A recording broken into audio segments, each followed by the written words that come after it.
За бүгдд нь өдрийн мэнд хүргэе. Өдөр оруулсан мэдээллийг маань хүмүүс айгүй олон хүмүүс шеэрлсэн байна. Лайк дарсан байна, комент үлдээсэн байна. За тэг хүмүүс ногоон зэлийн талаар илүү асуусан байна. Тухайн барилгын бас тогтолцоолыг харъя гэсэн байна. Тэгэхээр ер нь бол ногоон зэлийн талаар илүү хөдөлгөөн мэдээлэл өгье гэж бодлоо. Тэгээд за ногоон зээлийн талаар ярихаасаа өмнө хэдүүлээ ногоон зээл гэдэг зүйл ер нь хизээ ихсэн юм бэ? Ногоон зээлийн барилга гэж ер нь юу юм бэ? Эрчим хүчний хэмнэлттэй барилгын ойлголт гэж ер нь юу юм бэ гэдгийг тодорхой ярих нь зөв байхаа. За энэ ногоон зээл гэдэг маань өөрөө эрчим хүчний хэмнэлттэй барилгад олгодог ийм зээл байж байгаа.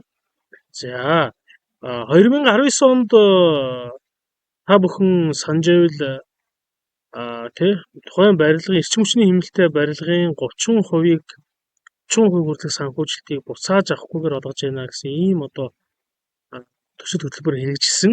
Тэгээд бид нар хамгийн анхны тэр ногоон барилгын эрчим хүчний хэмнэлттэй барилгыг бид нар Дэнжин мянгад барьж ашиглалтанд оруулсан байж байгаа. Тэгээд Дэнжин мянгад баригдсан барилга маань энэ барилга байна тийм ээ. За тэгээд тухайн энэ барилга маань болохоор тэр нэг олон улсын байгууллагын 30% хүртэлх буцалтгүй санхүүжилтийг аваад баригдсан ийм эрчим хүчний хэмнэлттэй байшин байж байгаа. Тэгээд энэ байшин маань тухайн үед халаалтын шийдлүүд 4.2 км халаах ийм тооцоо гарч байсан бол одоогийн биднээсээ ингээд энэ маань илүү хөгжөөд энэ барилгууд дээр бол ер нь 0.8 км халаах юм боломжтой болж байгаа.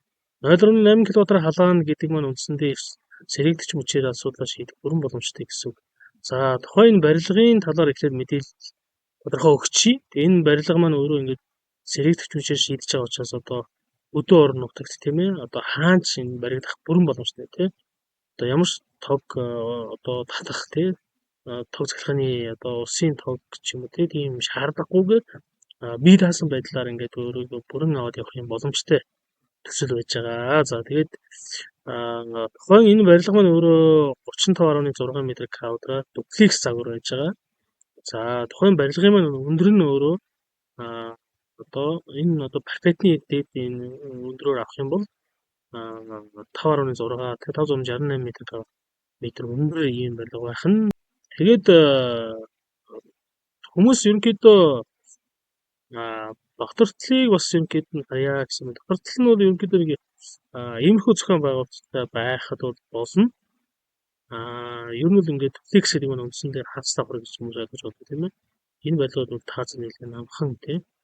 За цонх нь бол ийм байлаар харагдсан. Саях тэгээд булангийн цонх хийж учраас булангийн цонхтой харагдах нэ гэсэн.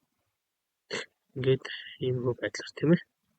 За тэгэхээр эдгээр ингээд цааш нь доктортлыг ингээд дуплекс байлгын доктортлыг ингээд ямар ч хэлбэрээр ингээд гоё төвчүүлээд ямар ч дизайн гаргах бүрэн боломжтой байдгийг шүү. Тэгэхээр та бүхэн маань хэрвээ хийхээр бол дуплексийн хэсгээ дотор интерьерийн зураг бүр өөрсдөө зориулаад зураг хийх бүрэн боломжтой байж байгаа шүү.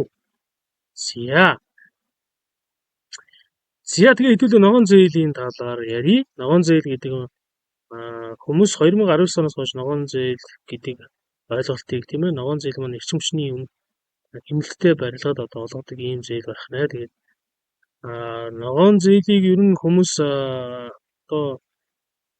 ойлгохоос өмнө ногоон зээлийг ямар барилгад өгдөг вэ гэдгийг түрүүн биелсэн тийм ээ эрчим хүчний хэмнэлттэй барилгад тэр дундаа эрчим хүчний өндөр хэмнэлттэй барилгад бага хүүтэй ийм зээл олгогддог байж байгаа. Тэгээд та бүхэн миний видео хэсэгт нэг тийм санхүүгөө төлөвлөхөөс эхэлнэ гэдэг ер нь бол би цаашдаа хүмүүст байшингаа барих гэж байгаа хүмүүст ер нь бол зөвлөгөө мэдээлэл тийм контент хийгээд төлөвлөж байгаа. Тэгээд тэрний хамгийн анхны бичлэг дээр маань тухайн яг энэ барилгын төсөв үртгэхийн талаар маш дэлгэрэнгүй байж байгаа. Тэр гэсэн банкны зээлээс олохын өмнө та бүхэн Boymarsh компанитай гэрээ байгуулад тэгээ банкн дээр очиж зээлээ судлуулна гэсэн үг.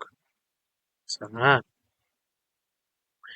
энэ барилгын хувьд бол барилгыг энэ ногоон зээлийн барилга барьдаг энэ Boymarsh компани барьж гүйцэтгэх нь тэгээ бохирын шийдлийг нь болохоор доктор Эко гэдэг брендийн сэргийгч машин бас Groove Solar гэдэг брэнд дээр хийн. Тэгээ зурагчлалыг үз хамжуулах юмсад гаргаж байгаа. За энэ төслийг санаачлагч нь бол одоо Хаадын мөрөгч компани байгаа. Тэгээд за ногоон зээлийг одоо яханд бол тухайн барилгын маань одоо зурагчлалыг одоо бүх ижүүрэн зурагчлалыг хийгээд тэгээ энэ одоо эрчим хүчний хэмнэлтийн аудитор одоо тухайн барилгыг эрчим хүчний хэмнэлттэй барилга одоо төлөвлөсөн байна гэдгийг ингээд тодорхойлоод за хэдийн хувь хүртэл одоо эрчим хүчийг хэмнэх вэ гэдгийг одоо тодорхойлоод ингээд одоо гэрчлэгээ ногоон гэрчлэгээ гэж хүмүүс ярьдаг тийм ээ. Одоо эрчим хүчний хэмнэлтийн барилгын гэрчлэгээ олгодог байх нэ. За ингээд тухайн гэрчлэгийн дотор маань одоо үндсэндээ ингээд одоо энэ шараар тэмдэглэж байгаа нь ингээд стандарт тийм ээ. Энэ ингээд ногоон руу орж ирвэл ногоон барилга байх нь байна. Тэгээд нэр дотроо ингээд ингээд B болж яж одоо ногоон барилга болох нь байна. A гэвэл одоо эрчим хүчний хэмнэлттэй барилга, A нэмэх болоод ирвэл эрчим хүчний одоо өндөр хэмнэлттэй барилга гэж та бүхэн ойлгож болно. Тэгээд ийм шаардлагыг хангасан барилгад одоо ногоон зээл олгодог байх нэ. Тэгэхээр та бүхэн ногоон зээл авахын тулд одоо Буймаш компанитай гэрээ байгуулад гэрээгээ аваад банкн дээр очиод зээлээ судлуулна гэсэн. Тэгээд тань дээр зээл гарна гэх юм бол банк энэ Буймаш компани тэгээд иргэн гэсэн гурван гэрээ байгуулагдаад ногоон зээл нь олгогддог байж байгаа. Тэгээд тухайн банкны шаардлагууд янз янз байгаа. За хэрвээ манай компанитай хамтраад явхад бол бид нэр үүн дээр ингээд батлан даах юм боломжийг бид нэр одоо судалж байгаа. Тэгээд батлан даах боломжтой одоо хүмүүстээр бид нэр батлан даах боломжуудыг бий болгоод ингээд хамтраад ажиллаад явхад одоо болохгүй зүйл байхгүй. За ногоон зээл гэдэг маань өөрөө одоо эрчим хүчний өндөр хэмнэлттэй барилгууд одоо бага хүүтэй ногоон зээлүүд олгогддог байж байгаа. За тэгээд ногоон зээлийн талаар бол нэг үгтэй юмрх байна тийм ээ. Тэр ерөөсөө тийм хэцүү зүйл байхгүй ингээд за энэ шийдэл үнэхээр одоо болж байна гэх юм бол энэ тэр гэрээгээ байгуулаад банкнаас зээлээ судруулаад зээл аваад бариулчих юм байна. Тэгэхээр нэг тийм сүртэй юм бол байхгүй. За тэр банкны шалгуур үзүүлэлтүүд дээр бид нэр дэмжиж туслаад хамтарч ажиллах болохгүй юм байхгүй. За энэ барилгын хувьд тийм ээ. За энэ барилгыг бол ерөнхийдөө би аавдаа зориулж энэ барилгыг төлөвлөсөн байж байгаа. Тэгээд энэ шийдлийг боловсруулсан байж байгаа. За одоо ер нь л одоо залуу гэрүүлүүд тийм ээ хүн байж болно. Тэгээд ер нь бол нэг аав ээжтэй сайхан байшин барьдаг чи та гэсэн одоо олон хүмүүс байдаг.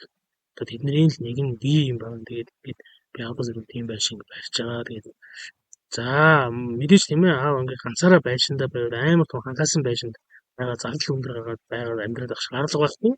Энэ байшинтай зардалгүй шгүй амьдрна гэсэн үг.